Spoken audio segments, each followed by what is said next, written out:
Good evening, everybody, and thank you for joining tonight. Something a little bit different tonight. Some of you might remember a few weeks back, episode 28, I think, of Nervous Chat. I played a little game with Sam the Coaster Tog called Battle of the Rides, where we put pairs of rides, 4 pairs of rides up against each other, debated the pros and cons of those rides, and the winner of each, which was decided by the live chat, went through to the next round, and we continued until we had one eventual winner. Due to the popularity of that episode and many people contacting me and asking me to revive the format, I decided to do it as an individual episode, a standalone, if you like. So that's what we're doing here tonight. Just have a quick welcome of everybody in the live chat, and thank you for joining. Esther Hughes, thank you for coming in. Thompson Life, lovely to see you. Coaster Immersion, thanks for joining. Phoebe, lovely to see you. Lily Airtime Madness, great to see you. Chester, Capybaras and Coasters, and of course, Owen, Mid-Train Mayhem. Right, if we're all ready, I'll bring in tonight's guests. So let me just change the layout a little bit here. There we go. I've just disappeared a little bit off your screen there. That's better. Now I can see myself again.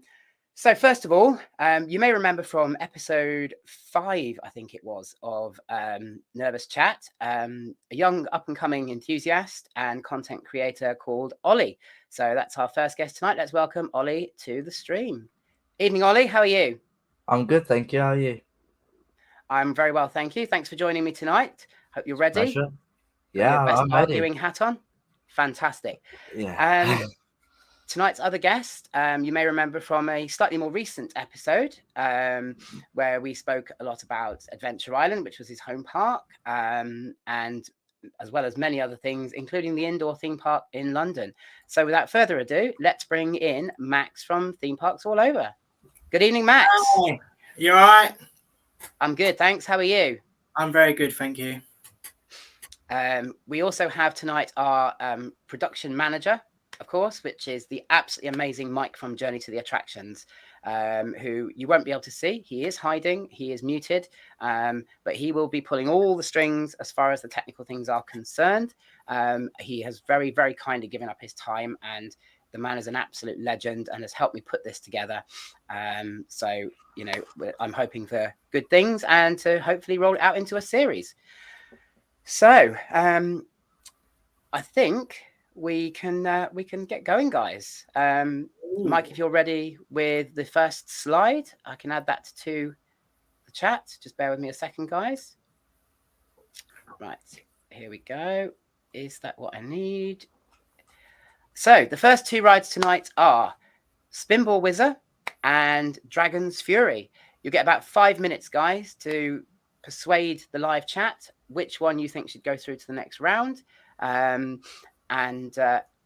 give us the pros and the cons of the rides, what you like about them, what you don't like about them. And then what I'll do, guys, the way we vote on it is I'll put a poll into the live chat about halfway through the chat, and then you can vote, and then the result will be totally based on the live chat vote. So away you go, guys. What do you think, Ollie? I'm thinking Dragon's Fury, I can't lie. I don't think either of them are perfect rides. I think both of them have their flaws, but I think with this one there is really no competition. It is Dragon's Fury. Yeah.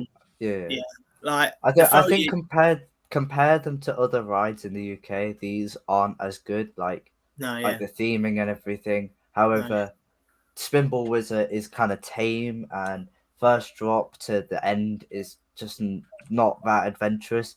Dragon's Fury, I mean, the first drop's like 80 degrees, I swear. And the theming, like the dragon outside, and just kind of, it's just overall a little bit better. They put more effort into it, in my opinion. So and it's just the layout and the way that it interacts with the foliage in Dragon's Fury as well, because obviously the layout is designed by John Wardley, who designed Nemesis and, you know, many other rides. And it is very creative layout. You don't really expect it to be as good as it is, because Dragon's Fury like travels around that area of the park. It doesn't just stay in one place. It sort of goes up towards, you know, what's the pirate area kind of thing. Not too familiar with Chesington. but it goes up towards there and it does all these things through the trees and stuff. It just interacts with the surrounding environment. Yeah, it interacts between the play area, which it goes like in through the through like the trees. That is actually very good. That's a very good point. I'm going to throw something in here, though, guys. Obviously, Spinball Wizard's queue line has some interactive attraction things as you go through the queue line, which Dragon's Fury doesn't have. Dragon's Fury's queue line is actually quite tedious. Yeah, I know it's only a small thing, but it's something I think we've got to give Spinball credit for that. What about intensity? Spinball's thing doesn't work half the time in the queue line, though. That is true, though. That is true. They've not taken care of it. It didn't really work from about like 2016, and they only fixed it like last year, didn't they, or something like that? And it still don't work now. Yeah, I think it's a good idea, but it's like Legoland Windsor as well. They in Mythica queue line, they've got like interactive Lego to play with, and that's when I went to and rode Mythica for the first time. None of the Lego was inside it, so I think when it comes to interactive things in the queue line, it's a good concept, but unless the park are willing to keep it maintained, then it's just a pointless concept. But I do agree that the Dragon's Fury queue is pretty bad because you're right next to like the maintenance bay, and like if you're queuing around the least themed part about the ride, so it is pretty I mean I would pick Spinball's queue over Dragons.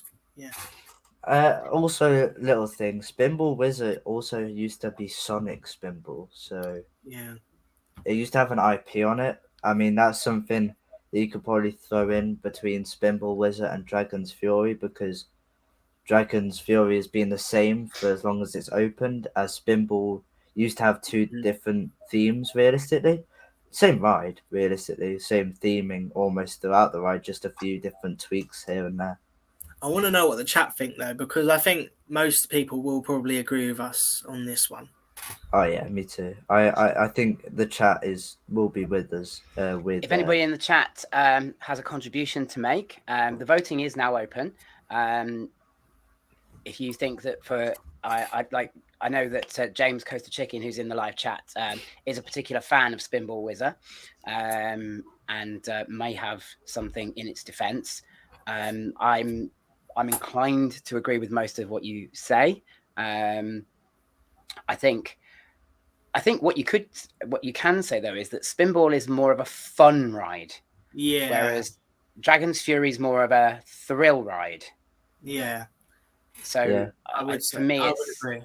Yeah. But you could say that Spinball doesn't really fit Alton Towers because it's not like, if Dragon's Fury was at Towers, it would fit maybe a bit more. That's true. Do you think that's because of the way it's themed, though, and the area that it's in? Or I just think it's the layout. It's more intense for Dragon's Fury, and Spinball's layout is more fun. And I think that they should have. Well, yeah, I think Spinball would match Chessington more. But I think both layouts are quite intense. They're quite. Because it's the spinning motion for me. Like, I just think that's quite an intense thing regardless. I think like 13 is less intense than Spinball in the same park. I think. Yeah, I wouldn't disagree with that. I think even Wicker Man in the morning, not at night, but in the morning, like first train of the day, Spinball's probably more intense. It's just because of the spinning. It's just, I think. Both rides. I disagree with Wicker Man. I wouldn't disagree with 13. I think Wicker Man overall has more of a thrill factor. If you're at front row of Wicker Man, maybe that's a different story. But if you're anywhere beyond that, I think there's no question Wicker Man is better with the theming, the layout, the pre-show, which it gives more intensity there. So. Phoebe just made a very good point in the chat that both rides are at the front of the park, which does sort of put people off because Dragon's Fury gets a really bad queue at the start of the day, and Spinball does get like around the same, maybe a bit less, but they're still very close to the front of the park, so they do get big queues, which is a bit of a con to both of them. Yeah. Hopefully that will change with the opening of Jumanji World. Yeah. So, Yes. Yeah. right, I'm going to close the votes, folks. So we've had 7 votes, and I'm sure it's going to be no surprise to tell you that it's been a landslide in favour of Dragon's Fury. Yeah. So No Dragon's Fury surprise. will be the coaster going through to the second round. No competition. Yeah. Thanks, guys. It's quite a tough one, isn't it? That one, because as you say, there is pros and cons to both, but I think Dragon's Fury edges it because of its layout more than anything else. It's the layout of it. Yeah. Spinball was designed to be very compact, and Yeah. it does it very well. But for me, I like the fact that Dragon's Fury whizzes you around the park, giving you that something extra. Yeah. I also like the little interaction at the start, like just before you enter the queue line. There's a big, well, not big, but like a dragon, and I love seeing the. I don't not in a weird way, but the kids, like, I love seeing the kids come up to it and just interacting with it, having a good time. You know, I think that just builds on the park, which it should be. You know, it's made for enjoyment, which it gives. I totally agree. Right, Put I'm it just going to this take way. this away for a second. Put it this way. I wouldn't be sad if Spinball was removed, but I would be sad if Dragons was. Oh yeah, I agree. Yeah. I think that would be a quite widely held opinion, wouldn't it? That Dragon's Fury would be missed, Spinball less so. I think overall we are sort of in the territory that Spinball probably is sticking out a bit like a sore thumb. It's not really CBBS, but it's not X Sector, but it's kind of lumped in them between the two. Yeah. Do you think it would fit in better if it got moved as opposed to getting rid of? I think it would be better if they changed it to be one of the intense CBBS land rides.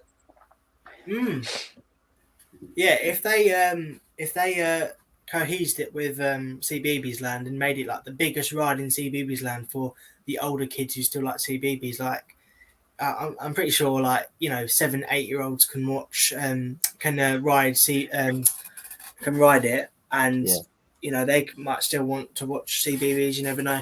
So I think you could probably put that in as the signature ride in CBeebies, and it would still work. Yeah. Cool. Mike, if you're ready with the next graphic, I can add it back into the stream, because at this moment in time we've lost the graphics. So we just wait for Mike to re-screen share. Right. There we go. So next up, I think this one could cause a bit more of a disagreement. Two very different coasters, but let's see where we go with this. So next up we have Oblivion versus Tower of Terror. Ooh. Right, guys, over to you. Okay. I know I'll get disagreed with, but Oblivion. No way. No chance. And the only reason is it's a roller coaster experience. You face the ground. Yeah. Tower of Terror, amazing queue, amazing theming throughout the ride. No doubt about it. I know that I'm going to get disagreed on here, so I might as well point it out. The theming's better. It's taken more care of realistically. I just think compared to an actual roller coaster, yeah, that's all I'm saying. But I'm probably I know people would disagree. I think Oblivion had one goal and it couldn't even achieve that. Right? It was the world's first dive coaster. Okay, but there's so many other better dive coasters out there. And it was supposed to be vertical, but it's not. So in my opinion, it doesn't really achieve what it's aiming to do. Whereas Tower of Terror is just it's what it is supposed to be and more. I think in general, although you have to go all the way over to Orlando or Paris or any, well, the one in California is not even. But we're talking about the Orlando one here anyway. Yeah. But the fact that you have to go all over there, it's worth the journey just for this ride. I mean, there's so many other rides that are worth the journey just for one ride, but this is one of them in my opinion. I wouldn't say Oblivion. If I was living in America, I wouldn't say Oblivion's the single-handed reason why I'd go to Alton Towers.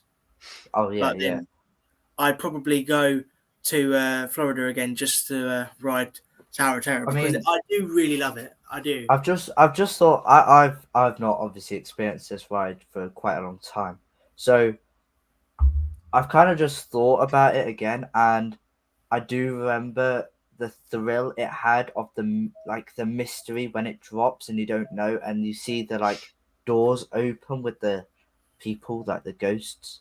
Yeah. I just kind of all going to my head now, kind of like, oh, this happened and this happened. It's kind of all coming back to me. So I think I understand the thrill of it now. It's all coming back to me. As Oblivion, I just know realistically. So, but it's just the theming of Tower of Terror as well. There's so many layers upon layers, right? There's the outdoor queue line, which you're always looking up at this building, you're wondering what's going on inside. That's already brilliant, right? The garden space. Then you go into the lobby, and it's all cobwebbed up. It's all just really creepy, really eerie, and that room is incredible. The library room with the pre-show, the soundtrack for both rides are incredible. But for me, Tower of Terror does sort of edge over it. And then the boiler room, which is the room that you head in just before you head onto the ride. That room, one of the most atmospheric queues in the world. It is done to perfection. And then when you look at Oblivion, and you look at the theme of Oblivion, and you look at the concept of Oblivion, and it could have been done to much better levels. I think the time is showing in Oblivion and how Alton Towers realistically take care of their rides. Same with the Smiler, with the kind of rust kind of. Would you say as well that Oblivion is a bit of a one-trick pony? Yes. Yeah. I think once you've been on it once, you realistically don't need to go on it again. Yeah. However, and I'm going to say this now, in the rain, the smoke effects when working, it's a very, very smoky, and that's quite good. Yeah. But I think what does it for me right now in the park is when you're on Oblivion, you come out the drop, you've got all this music from mixtape. Is it mixtape? No, I've got Spin Jam and Twistertron blasting in your face, these 80s music or whatever. Ruins it. And you sit on the brake run for about 5 years. So yeah, you do actually spend longer on the brake run than you do on the actual ride. Yeah, 100% track.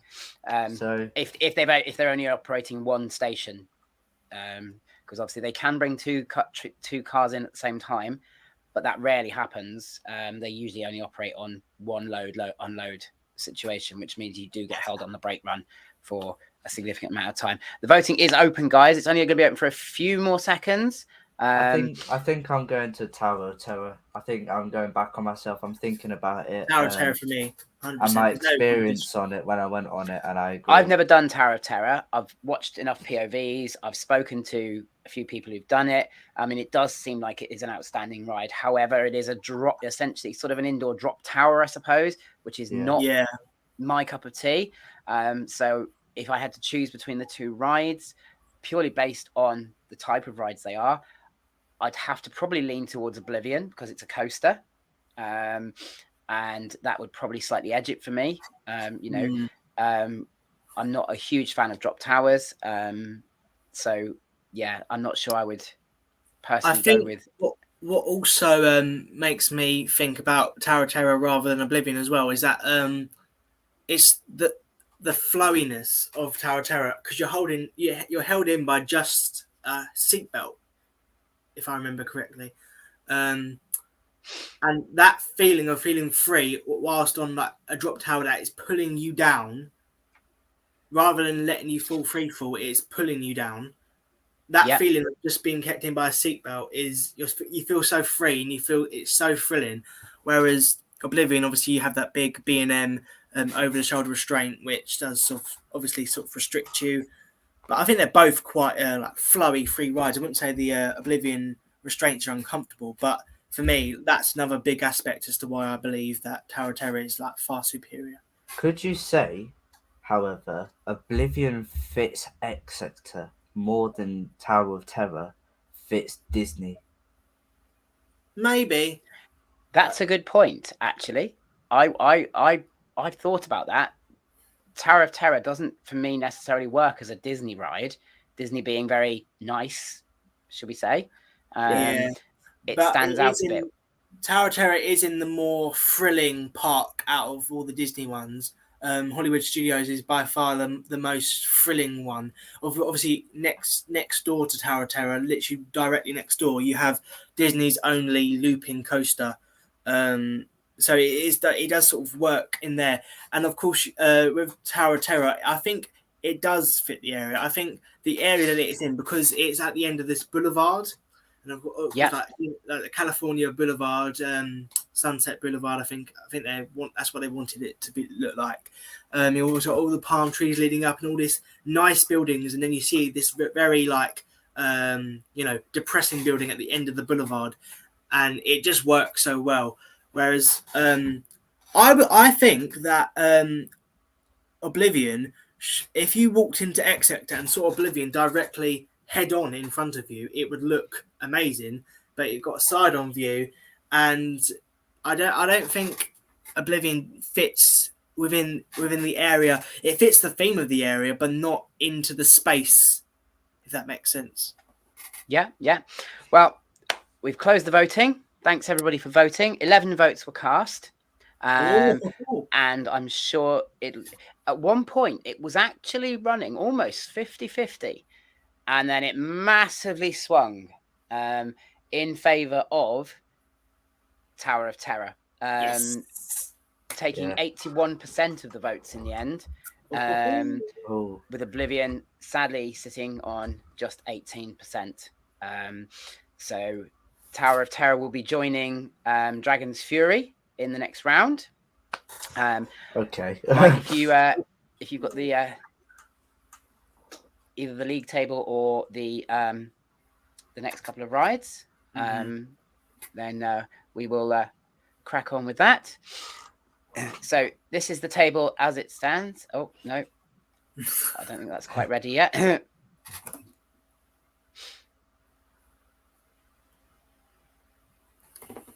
Right, we'll just wait for Mike to do that. I did think that one might be a little bit of a closer run thing because of the very the great sort of variance in the rides. Obviously, thinking about the history as well, obviously Oblivion has a massive history, whereas Tower of Terror is a little bit less so. But I just think that the reasoning behind Oblivion being so looked down on is because it's in the same area as the Smiler.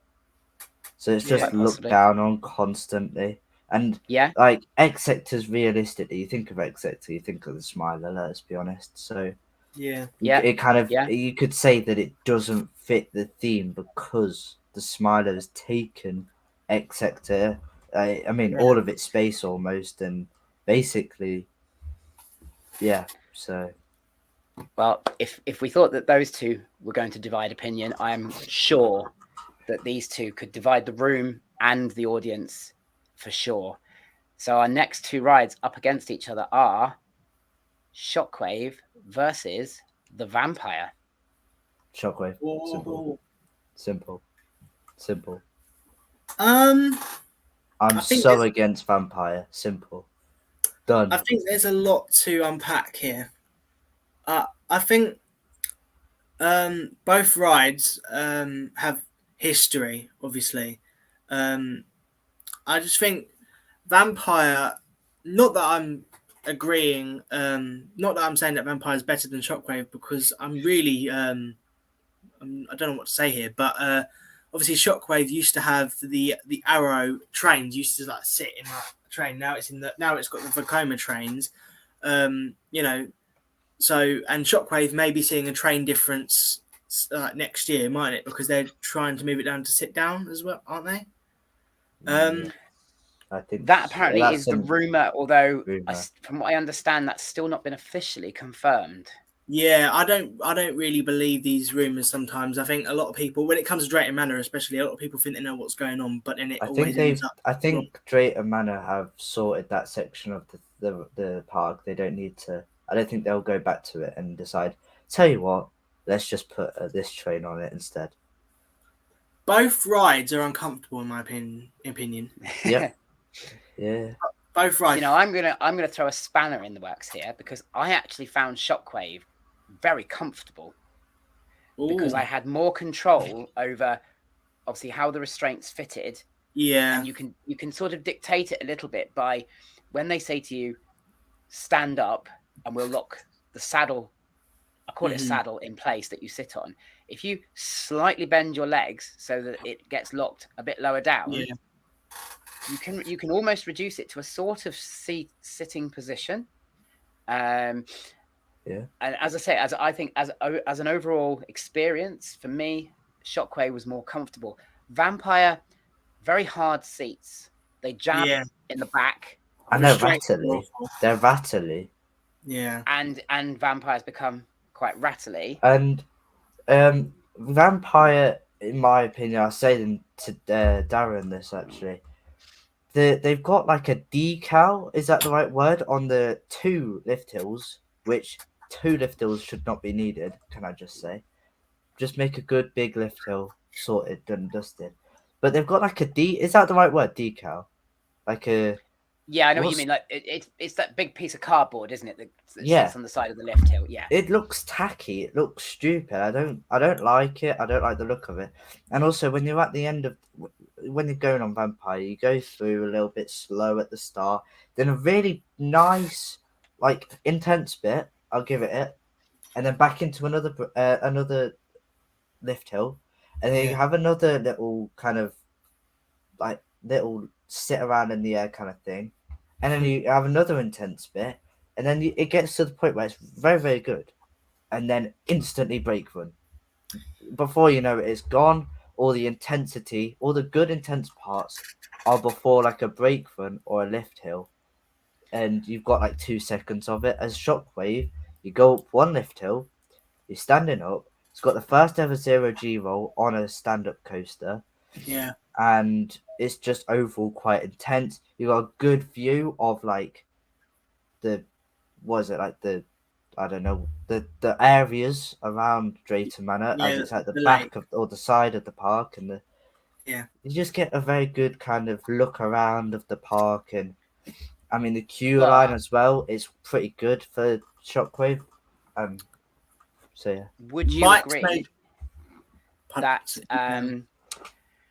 Vampire's station strips Shockwave out of this world? The theming in the Vampire station is actually incredible. Well, I was actually looking around in the Vampire station, and yes, it's impressive. However, the only realistically good thing in it is the piano.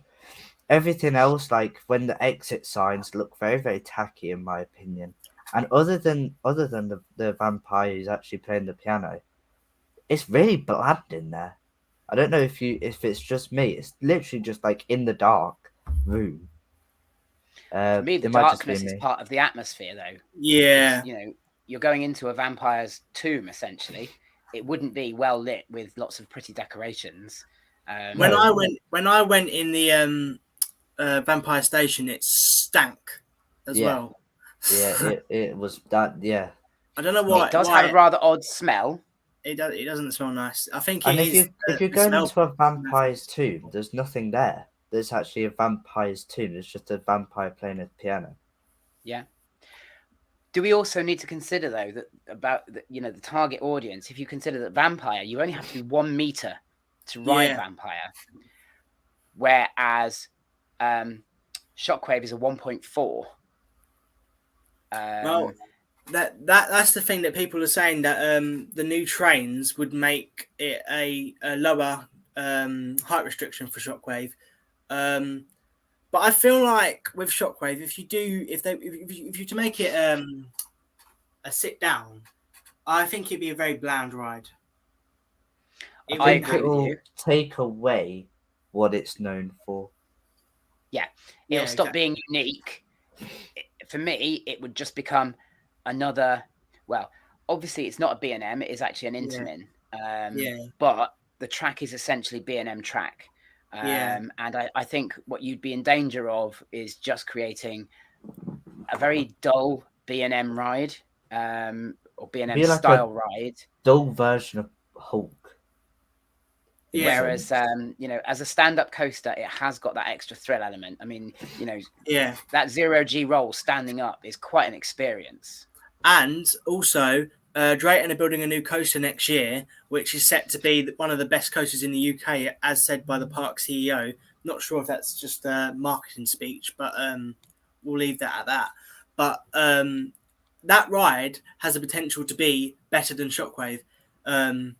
And Shockwave having the stand-up feature is what makes it unique. So if you keep that feature, then it still stands its ground against this new coaster. Yeah. I think Shockwave's just overall better for the likes of me and Max as us.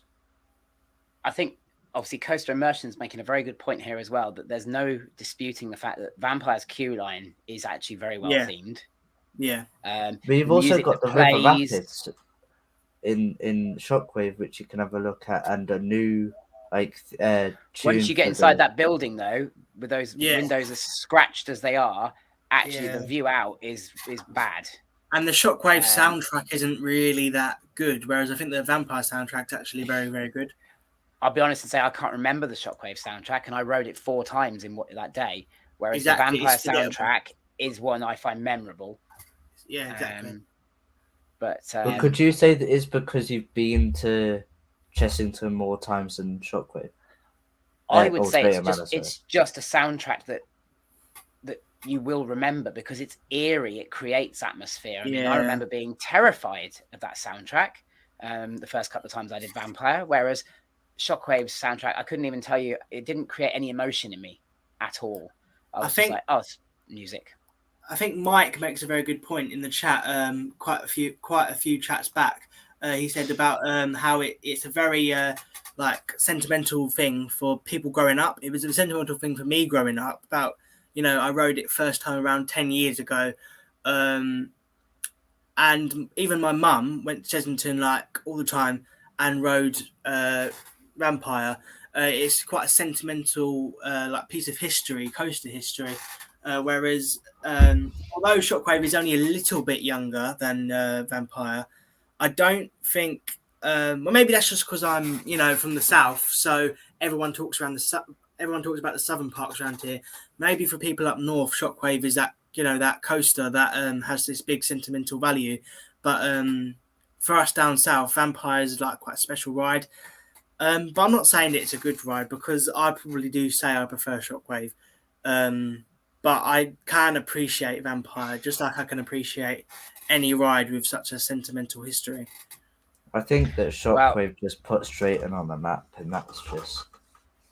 Yeah. It's like Apocalypse used to, however, Yeah. That's gone.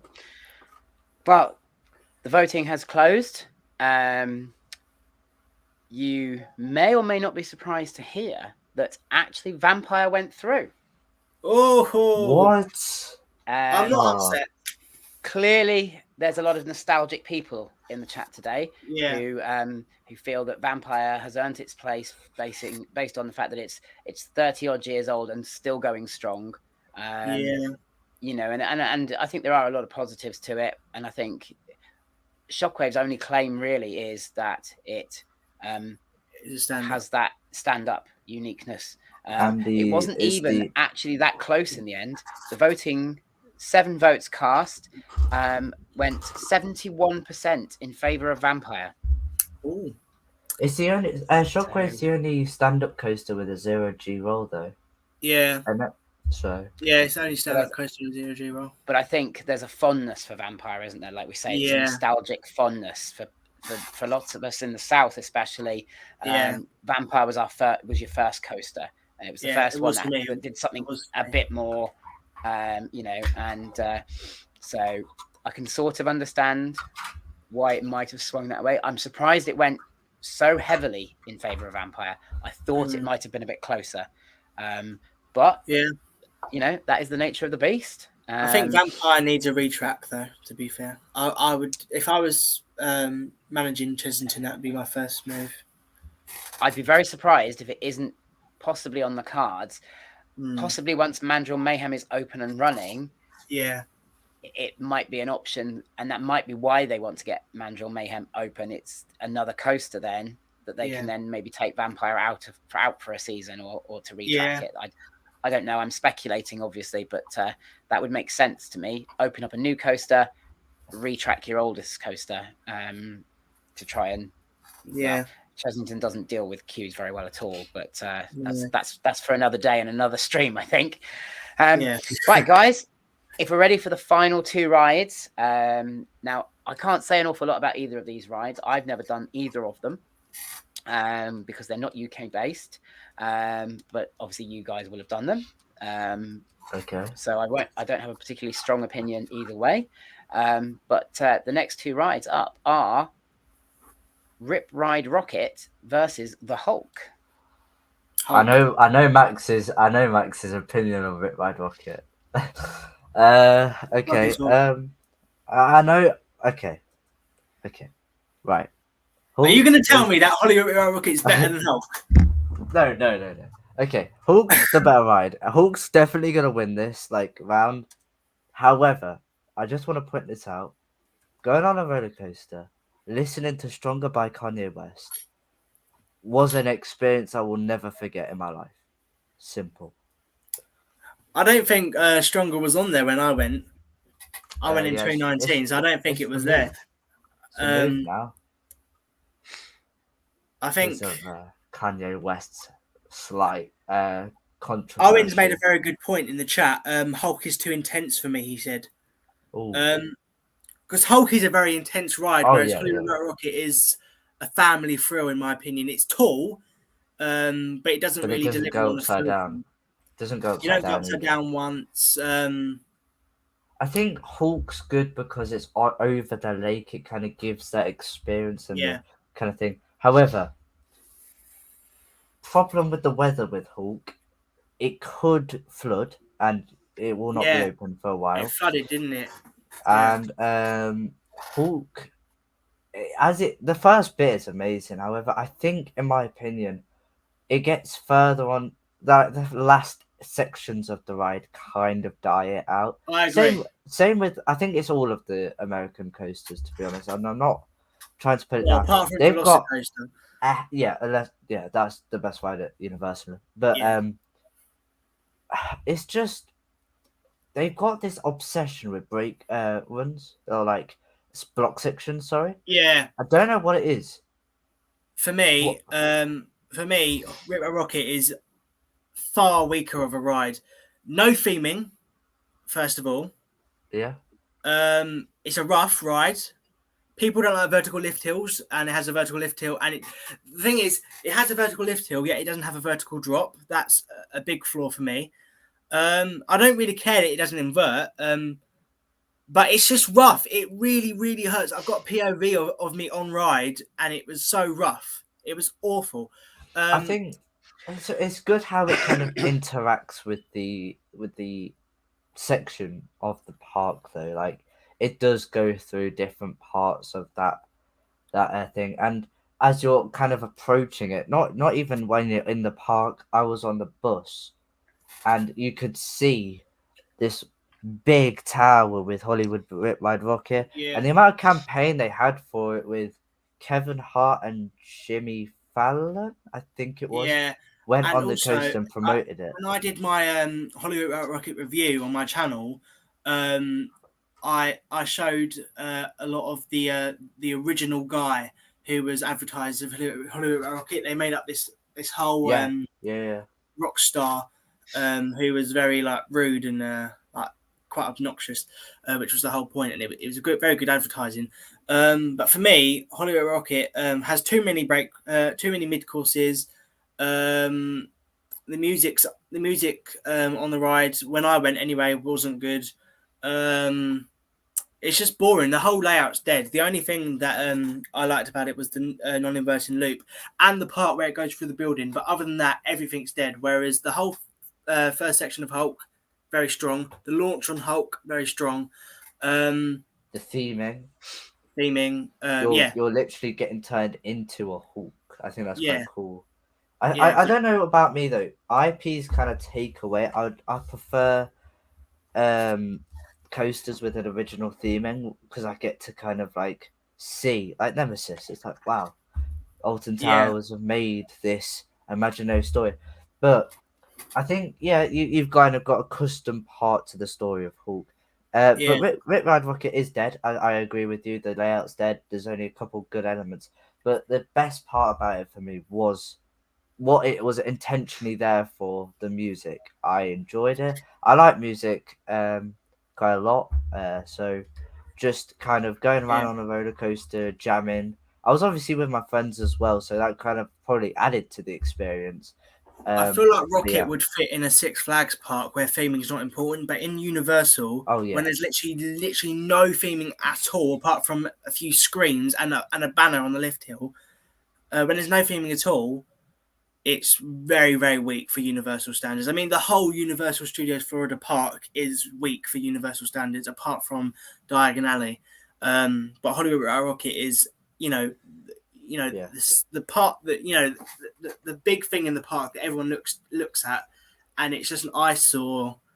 I agree. It's not good, but I think Hulk doesn't. You go into that section of the park, you're walking through the Marvel area, you look up and you've got this huge green coaster going above you. And actually, did you know it was actually meant to be Silver Surfer themed? However, it got changed last minute because the track was going to be silver or chrome. However, because the sunlight, it would have made a lot of fire, and therefore they had to change it.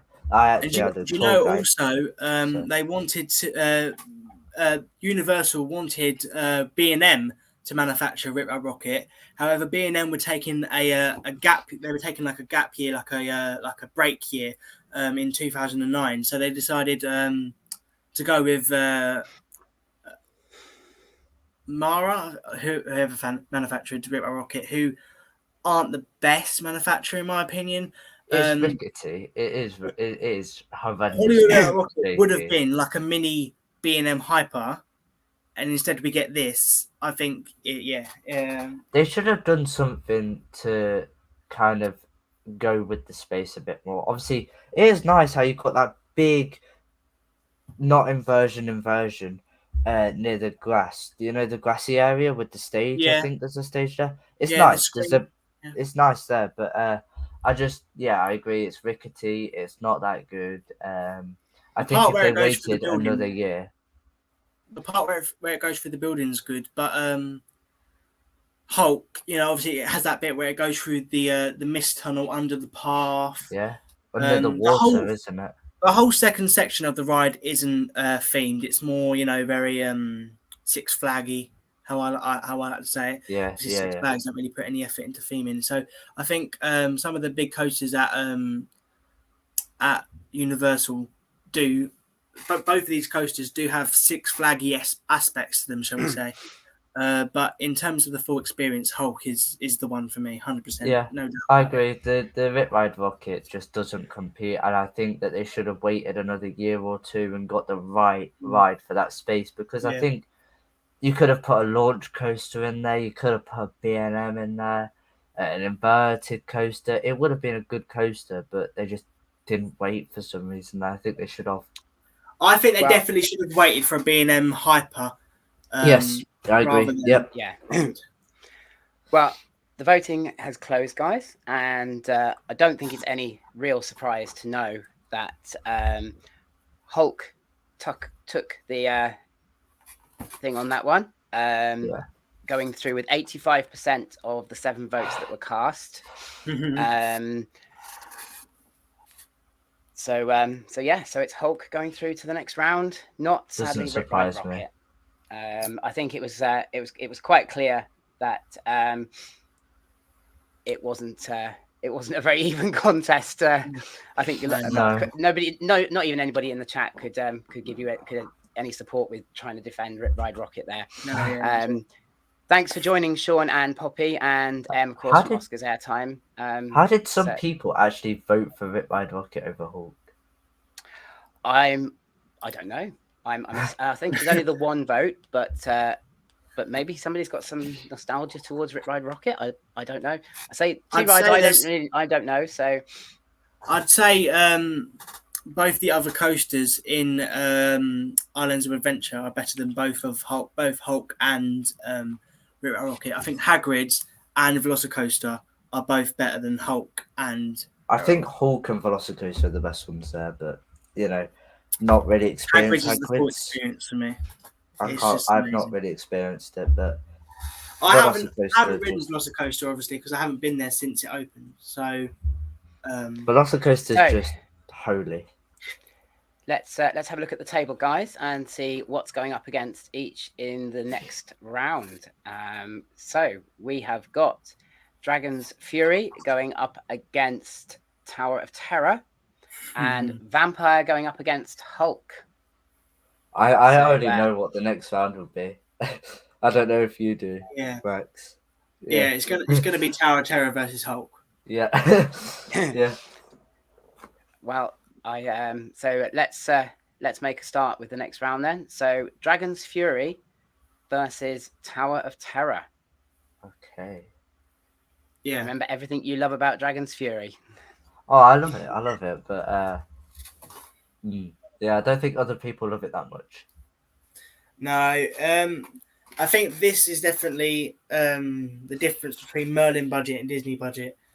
Disney obviously spent so much money into Tower of Terror, whereas Dragon's Fury was done on sort of a budget. I feel like the station for Dragon's Fury could be done a lot better. Yes, I agree. But with this one, we have a very historic and very what's the word?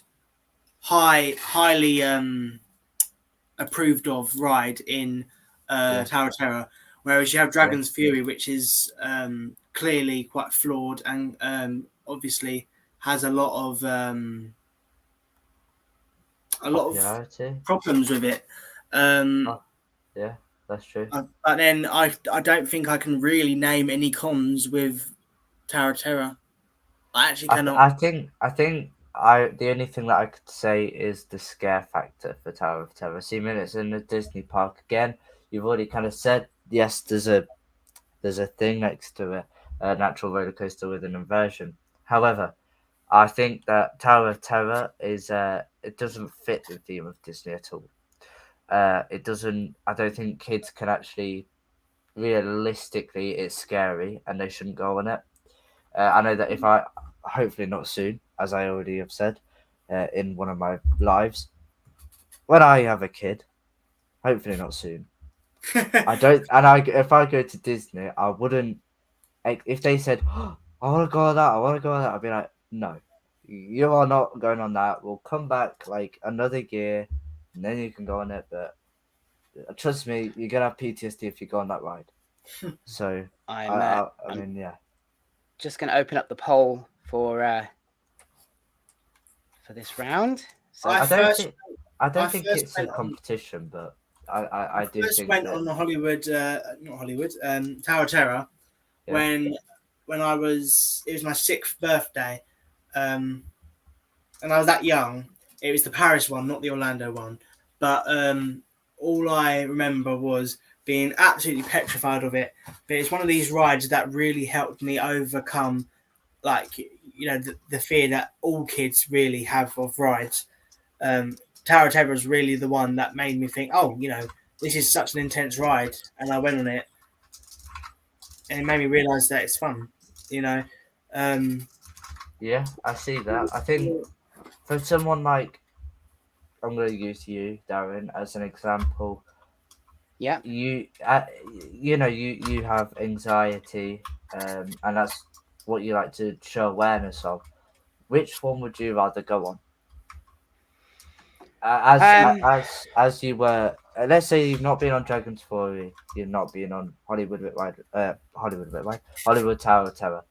We both did the same thing there. Do you know what? That's interesting, because by saying I've never done either, the fact that I can't see Tower of Terror maybe would mean I might be inclined to try it.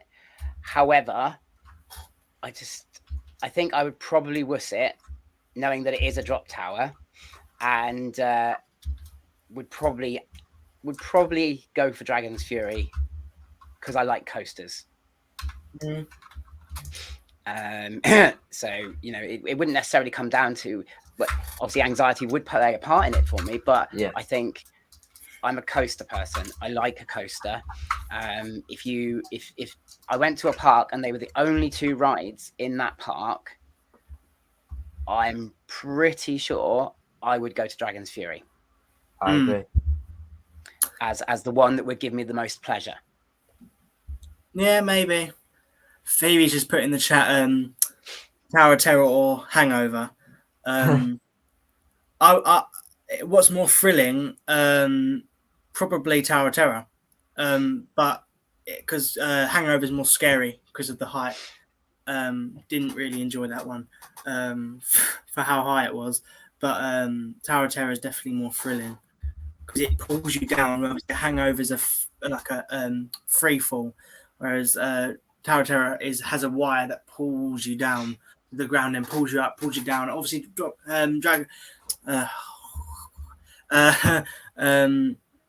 of Terror is a like a shot and drop tower.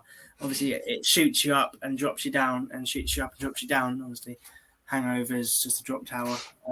Yeah, definitely. I think when I saw the comment there about Hangover, I've got to say, Max, I actually thought maybe there was some funny story about you doing Tower of Terror with a hangover or something. And I was like okay, this is what I've got to talk to Phoebe about at a later date, I think. Yeah. Not realizing, of course, that she was talking about another ride. Yeah, I did. I thought the same, Darren, for a second. I was like, I thought the same when I looked in the chat as well, but I don't remember any stories of that kind. So, right, I'm going to close the vote for this round, guys.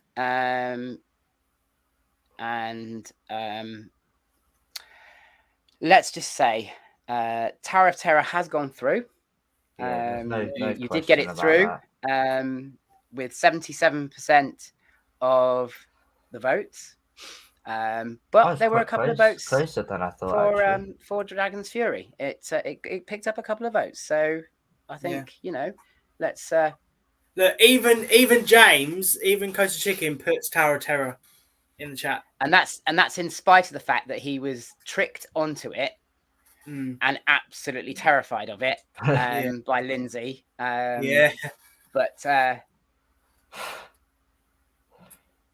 it's quite an interesting story, that one. If you ever get a chance to talk to James, ask him about the story with that one, because it's quite a funny story. Will do. It's very much a funny story. Will. About Lindsay tricking him onto that one. So James, check DMs after we will push on to the next round, which is going to be Hulk versus the Vampire. Right. You know my opinions on Vampire. Yeah. I'm going to keep this PG friendly. But it is very, very, very, very, very, very bad. Hulk is it's a very, very, very, very good coaster. Being sensation, if you must. Yeah. Everyone knows about it. It's well known around the world. It's a world-class coaster, people could say. The theming's insane. Hulk is one of the most famous rides in the world, whereas Vampire is only really famous in the UK. Yeah. Even this, I don't think this. If you were a US YouTuber, you would be comparing Hulk to a vampire. Yeah. I mean, US YouTubers only really talk about Alton Towers, not even Thorpe Park, let alone Chesington. So, Yeah. I honestly don't think this is a very fair comparison. No, they're very, very different, and Hulk is by far better. Yeah, but by far. Again, talking from the nostalgia point of view, because obviously Hulk is a much more modern ride, so you would expect it to be better themed and to ride better. Wasn't it? Vampire originally open? Like Hulk's only about 9 years older or something. I think Vampire's either 1990 or 1991, and then Hulk's obviously 1999. But then, of course, Hulk did get retracked in 2015, so it's pretty much a new ride.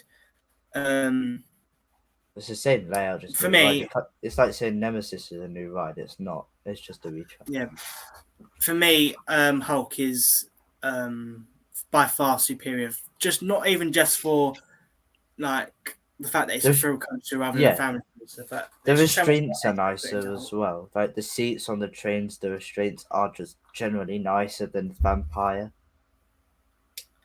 And Hulk's got a very good launch as well. Oh, it's that launch is. And if you haven't ridden the Hulk for the first time, that launch is so unexpected because I don't know if you've seen any POVs, Darren. Have you seen any POVs of Hulk?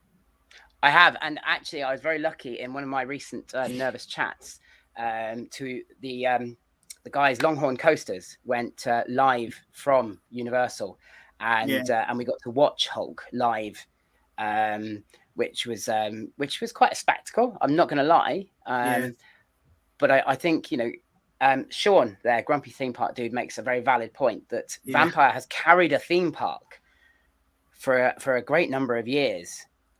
Whereas but that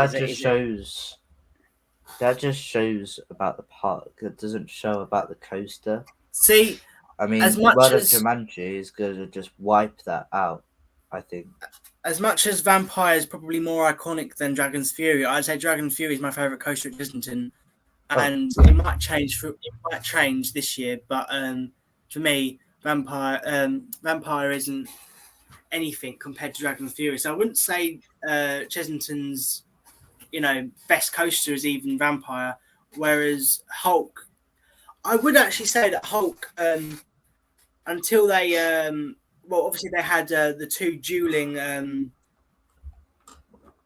B&M inverts as well as Hulk. But then when in that gap where Hagrid's wasn't open, Hulk was very much the only big coaster at Islands of Adventure, and the only reason to go to that park for coasters. And it can. I do think we've got to give credit, as I say, we have to give credit to Chesington, to Vampire, for it is an iconic attraction, as Poppy's pointing out there. People travel from all over the UK to ride the Vampire. It is so well known. Can the same be said about Hulk in America? Do people come from all over? Yeah. Not specifically to visit Islands of Adventure, because I think that's a different draw. But do they come specifically to ride Hulk? I think that's just that Hulk is there? No, I think people all over the world could go just to experience Hulk. However, I feel now that the ride selection there is so big. Then if you're thinking, I can't wait to go on Hulk, I wouldn't say anyone's going to Islands of Adventure anymore just for Hulk. But for a long period of time, that was the main reason. It's such an iconic coaster. Everyone, when you look up roller coaster into Google, I think a picture of Hulk, a picture of loads of Florida coasters come up, but Hulk's one of the coasters that comes up in images. It's just, I think Hulk's one of the most iconic and most famous roller coasters anywhere in the world. And I think people travel all around the world. Well, maybe not now, but actually non-coaster enthusiasts know about Hulk because of its history rather than Velocicoaster. Coaster enthusiasts travel around the world just to go and ride Velocicoaster nowadays, and maybe even Hagrid's. But for a non-coaster enthusiast, Hulk is like the most famous ride in that park by far. Yeah. Fair enough. I mean, I just want to state this right now. If we get rid of Vampire, there will be no UK coasters on the list anymore. It's just going to be... Yeah. Well, I've closed the vote, everybody. 10 votes cast. I don't think it'll be any major surprise to hear that the Hulk went through. Yeah. But actually, of the 10 votes cast, 3 of those votes still went for Vampire. So it wasn't a landslide in the sense of it wasn't a complete whitewash. There is still a lot of love out there for Vampire. And rightly so, I think, from, as that nostalgic first coaster for everybody, it's important in the UK, but I do concede that Hulk is the better ride, it is what it is, and that, but I think, I think Vampire did all right in that sense, because, up against what it was up against, it was always going to be second best, wasn't it? It was always going to be,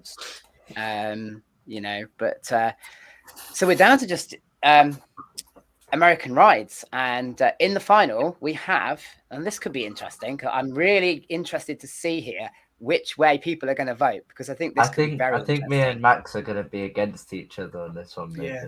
So in the final we have Tower of Terror versus the Hulk. Ollie, what are you thinking? I'm thinking 150% Hulk. No. And the only reason being is because it's a roller coaster. It's intense. It's on a lake. The theming, the amount of intensity on like the lake with the waves, and it's just beautiful. Generally, just such a beautiful ride. Even just to look at the sound of the roar when it first exits. That you could probably hear it in that video you were talking about, or live stream you were talking about. You could, yes, yeah. Obviously, it's got a sound effect of Hulk going roar, but you can hear it just straight out there, going down that drop into the Batwing, is it, or Cobra? I forgot. Sorry, my bad. The Cobra. Yeah, Cobra, and then into a classic inversion. Just beautiful. I want to see what the chat think. I think I've seen a lot of. I think the chat's quite divided over. If you're a coaster lover, you would obviously be drawn, I suppose, towards the Hulk. Yeah. But if you're an attraction ride lover, Mike has made a very good point in the chat. Tower of Terror is unique. Hulk isn't unique. Hulk isn't unique. True. However, Tower of Terror is all inside. Let's be honest. You're inside for the majority. There's only like 10% of the actual queue line outside. So it's quite a dark. Obviously, it's there's nothing wrong with an indoor ride. No, but you're in America, so you're inside. If you're in a room without air conditioning, or it could get hot in there if it's on a really hot day. I think another thing I love about Tower of Terror is when you get to the top, the doors open and you look outside. You get that glimpse outside, which is quite a cool effect. I guess, yeah. I think for me, purely for nostalgia and iconicness, I think Tower of Terror, a ride, especially for enthusiasts, is a more iconic ride. OTT in the chat. Yeah, good evening, OTT. Thanks for joining, guys. Lovely to see you. We're just debating the final, which is Tower of Terror versus the Hulk.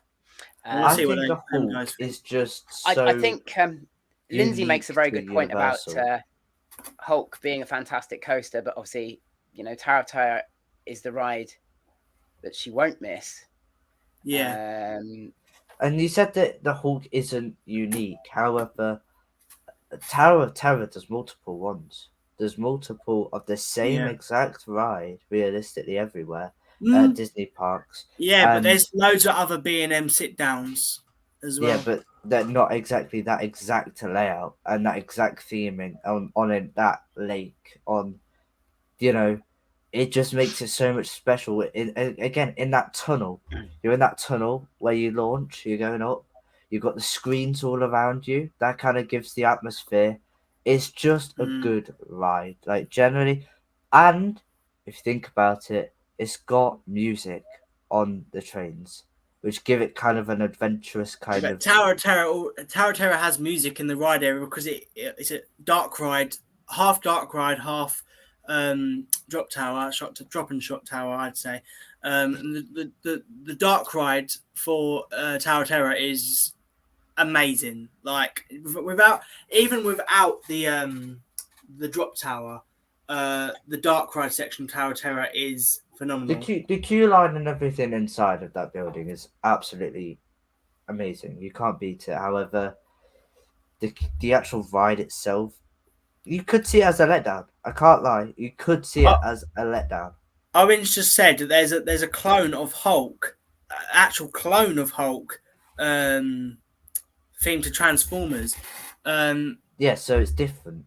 But you could also say that about the Guardians of the Galaxy. But there's more of the exact thing with Tower of Terror. Yeah, I agree with Coaster Chicken. But I mean, obviously, Mike's made a very valid point there about which one would be missed more. I think you're saying Hulk, there is a clone of Hulk, but it's themed differently.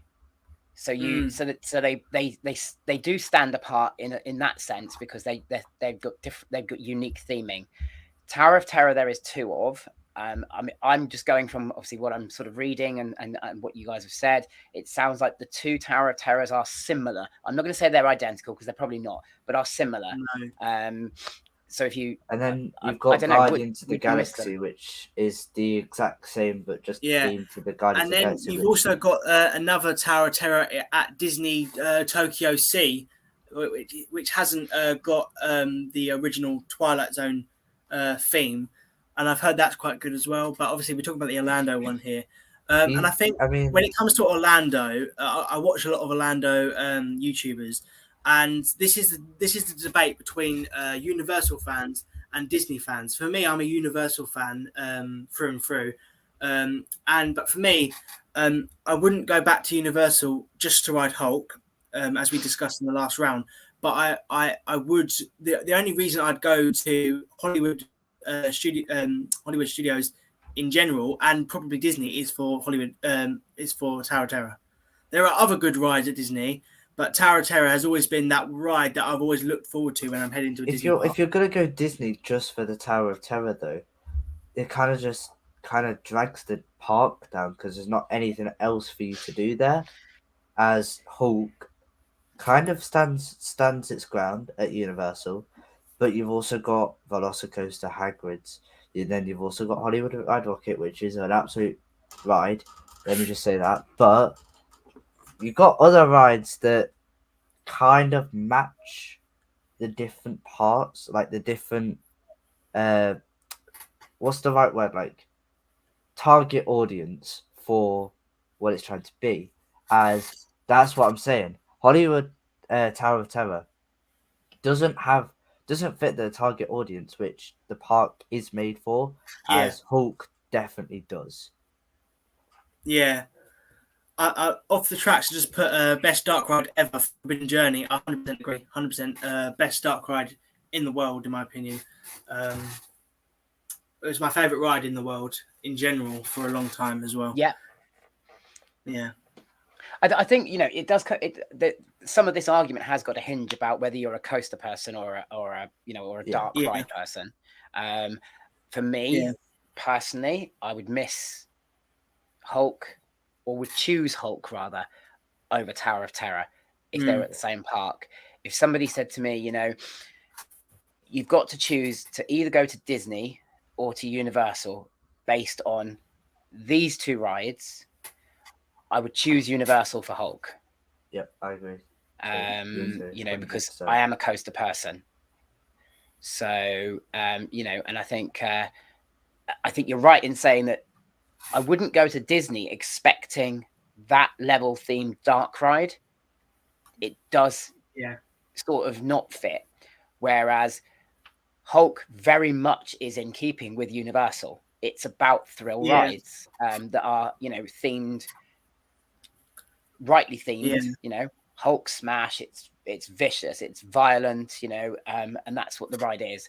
But as I said, if there is any thrill park out of Disney parks, Hollywood Studios is that, and the two big thrill. Obviously, Disney to compete with Universal, they're only miles away from each other. For Disney to compete with Universal, they had to add some thrill rides. So Hollywood Studios is built to be the more. All the parks there are quite mixed, in my opinion. But Hollywood Studios is the more thrilling park. So I think I keep calling it Hollywood Rocket. Tower of Terror does fit into what the demographic is for that area of the park and that park specifically. Right. Well, I'm going to close the vote, guys. So it's your very, very last chance to vote. So get that vote. I haven't done Rise of Resistance, so I can't really say much about that. Ollie, have you done Rise of Resistance? Nope. Oh. Okay, I'm closing the poll now.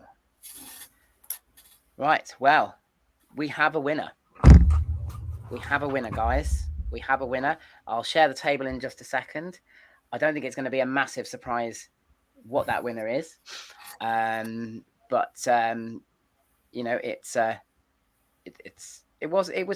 were votes for both, so it was good to see that people voted with coasters, as well as dark rides. But let's just bring this table up now.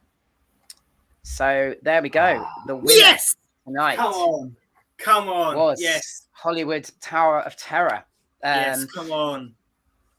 With 77% of the vote, believe it or not. It's just too good. It's just too good to be beaten. As I said, I disagree purely because I'm not a Drop Towers person. I don't care how well it's themed. I'm not a Drop Towers person. I would choose a coaster over it every single time.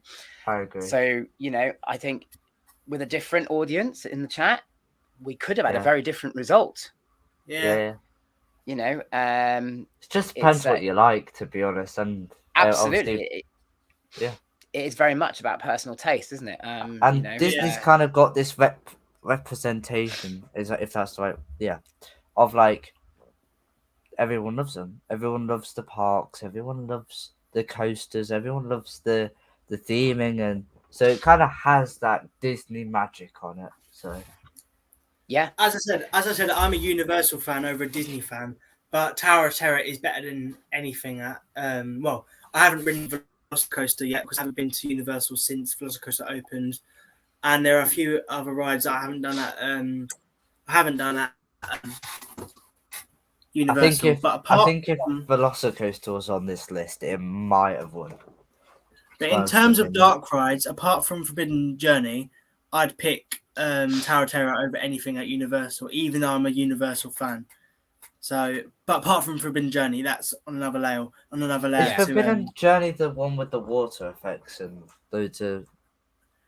Or is that a different one? That's Poseidon's. Fury. Owen will know this. Owen, in the chat, can you tell us what it is? Because Poseidon's Fury, I think. Yeah. Forbidden Journey is the Harry Potter one in. I've been on that. Yeah, that's an insane ride. Yeah, I went on that. Although Sean makes a very valid point here about Bubbleworks is one of the best dark rides ever. We all love Bubbleworks, didn't we? Let's maybe we should start a petition. Bring back Bubbleworks. I hate Gruffalo. I absolutely hate that ride. Well, when the IP will run out at some point, and Bubbleworks, I think Bubbleworks will come back in some form in the future, unless they choose to renew the IP. But I don't think they will. I don't know. You see, because they seem to be rolling out more Julia Donaldson IP themed stuff across Merlin attractions. They added the Zog at Warwick Castle. That's a brand new addition. They've added Julia Donaldson themed stuff to that new attraction they brought up in Blackpool. Gangster Granny's David Williams. That's David Williams. But they. So I'm kind of thinking that more book things. The Gruffalo for a while. And what about Stickman? Well. What about Stickman? What happened to him? That was a good book. What about Squash and a Squeeze? Oh, I just Stickman. I kind of like, you know, I knew what he was talking about. You know? Yeah, I think Mike makes a great point here that Orlando are smashing it. Disney Orlando, are absolutely, and Orlando in general are absolutely smashing it. With best rides in the world. Best rides in the world. And Room on the Broom, of course, the walkthrough at Chessington was also written by Julia Donaldson. This is very true. I think that could be around to stay for a while. Guys, I just want to say a massive thank you to the two of you for joining me tonight, and obviously for partaking in this. Although we had done it once before, this was a bit of a trial, and I'm really grateful to you for joining, and I hope you had some fun, which is what it's all about. It's been absolutely fun, and I'm happy to do it with Max. So thank you. Yeah, I thought that was a good combination because you already knew each other. I thought, you know what, bring the two of you in. You know each other, but it might also make it a bit meaty at times if there's a different opinion. And I think the last one was quite meaty. Yeah, it was absolutely. But that's the idea, is we get it and we get that debate going, and and get people involved. And if anybody in the live chat is interested in doing an episode, we are looking to make it into a bit of a series with a few episodes done like this. And then what we'll do, of course, is we'll take the winner from each of the episodes, and then we'll make an episode where it'll be a winner takes all situation of all the winners from previous episodes. So if you are interested, guys, anybody in the live chat, please get in touch. I am looking to do it probably in a month or so. This is going to be a once a month or once every other month sort of situation. But, I think people have enjoyed themselves, and I certainly enjoyed hosting it. And it's been a lot of fun. And as I say, thanks to you guys for making it fun. My pleasure. It's been a pleasure. Yeah. On that note, guys, I'll say goodbye to both of you, and I will close everything up. So see you soon. Take care for now.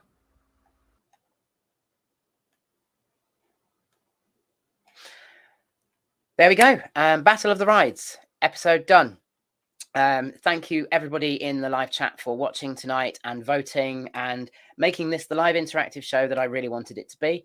It's made a massive difference, and hopefully it'll just grow and grow into something bigger and better every time. As these things can do.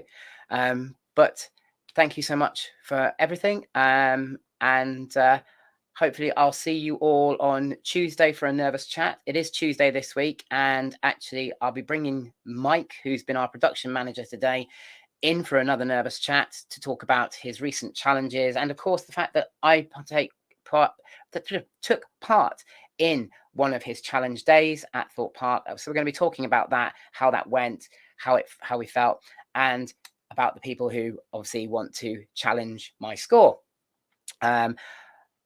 But for now, that's it. Enjoy your, it's nearly the weekend. There's only one more day to go, guys. And for those of you who are at Jumanji opening on Monday, I will probably see you there. But until then, take care, and I will see you all in a video soon.